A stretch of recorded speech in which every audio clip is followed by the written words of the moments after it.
పౌలు దాన్ని అంటున్నాడు, ధర్మశాస్త్రం విధించిన క్రియల సంబంధులందరూ శాపమునకు లోనై ఉన్నారు. శాపమునకు లోనయ్యారు. ఎందుకనగా ధర్మశాస్త్ర గ్రంథమందు వ్రాయబడిన విధులన్నీ చేయుటయందు నిలకడగా ఉండని ప్రతి వాడును శాపగ్రస్తుడు. నిలకడగా ఉండని ప్రతి వాడును కూడా శాపగ్రస్తుడని పౌలు సుస్పష్టంగా ధర్మశాస్త్రంలో చెప్పబడినటువంటి మాటలను గలతి సంఘానికి చెప్తున్నాడు. అటు చెబుతున్నప్పుడు మళ్ళీ అక్కడనే ఒక జవాబును కూడా ఇస్తున్నాడు.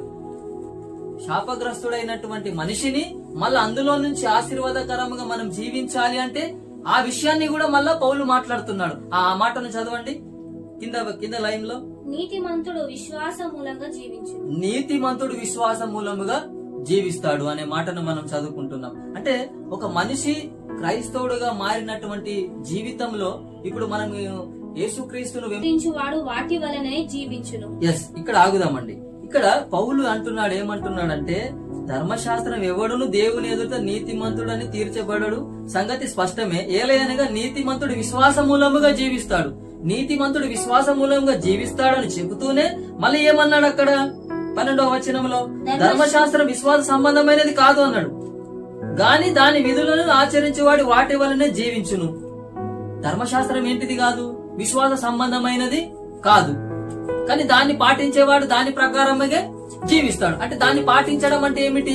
శరీరానుసారమైనటువంటి క్రియల మూలముగా. కానీ క్రియల మూలముగా మళ్ళీ పౌలు ఏమంటున్నాడు? క్రియల మూలముగా ఏ ఒక్కడు కూడా నీతిమంతుడు కాలేడని పౌలు సంఘానికి చెప్తున్నాడు. సంఘం అంటే ఎవరు? మనతో కూడా చెప్తున్నాడు. ఇప్పుడు మనతో కూడా ప్రభు ఏమంటున్నాడు? క్రియల సంబంధులు ఎవరు కూడా నీతిమంతులు కాలేరు. దేన్ని బట్టి మనం నీతిమంతులుగా అవుతాము? విశ్వాస సంబంధులే దేవుని కుమారులు.